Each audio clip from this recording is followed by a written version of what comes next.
Hi అండి, welcome to అమ్మ చేతి ప్రేమ. ఈరోజు మన ఛానల్లో కరకరాడే జంతుకులు 10 నిమిషాల్లో ఎలా చేసుకోవాలో చూపించబోతున్నాం. చాలా క్రిస్పీగా ఉండే జంతుకులు తినే కొద్దీ ఇంకా తినాలనిపిస్తుంది.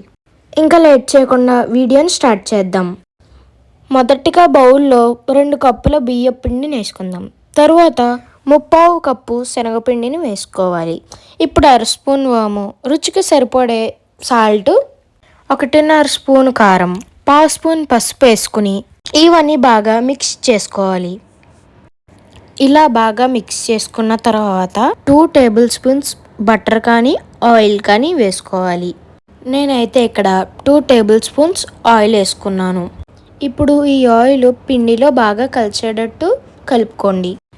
ఇప్పుడు హాట్ వాటర్ని కొంచెం వేసుకుంటూ పిండిలో బాగా మిక్స్ చేసుకోవాలి. ఒకేసారి ఎక్కువ వాటర్ వేసేయకండి. ఇక్కడ చూపిస్తున్నట్టు 1/2 గ్లాస్ వాటర్ వేసిన తర్వాత ఒకసారి అంతా బాగా కలపండి. ఇప్పుడు చేత్తో చపాతీ పిండిని ఎలా కలుపుకుంటామో అలా కలుపుకోవాలి. వాటర్ సరిపోతే ఇంకొన్ని యాడ్ చేయండి. పిండి కలిపిన తర్వాత గట్టిగా కాకుండా సాఫ్ట్ ముద్దలా ఉండాలి. చూడండి, ఇక్కడ చూపిస్తున్నట్టు ఇంత సాఫ్ట్గా ఉండాలి. ఇప్పుడు ఈ బౌల్ని పక్కన పెట్టుకుందాం. ఇప్పుడు జంతికల గొట్టం తీసుకుని లోపల వైపు ఆయిల్ని అప్లై చేయాలి. ఇలా అప్లై చేశాక ఒక చిన్ని పిండి ముద్దను తీసుకుని ఇక్కడ చూపిస్తున్నట్టు ఇలా జంతికల గొట్టంలోకి పెట్టాలి. ఇప్పుడు బాగా మరుగుతున్న ఆయిల్లోకి ఇక్కడ చూపిస్తున్నట్టు ఒత్తుకోవాలి.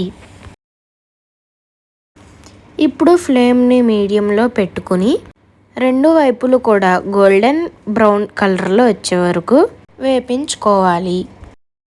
ఎప్పుడైతే నొరగలు పూర్తిగా రావడం ఆగిపోతాయో అప్పుడు ఇలా ఆయిల్లోంచి తీసేసుకోవడమే. చాలా ఈజీగా ఉండే ఈ రెసిపీని మీరు కూడా సమ్మర్లో ట్రై చేసుకోండి. ఇదే మాదిరిగా మిగతా పిండి అంతటితో ఇక్కడ చూపిస్తున్నట్టు వేసుకోవాలి.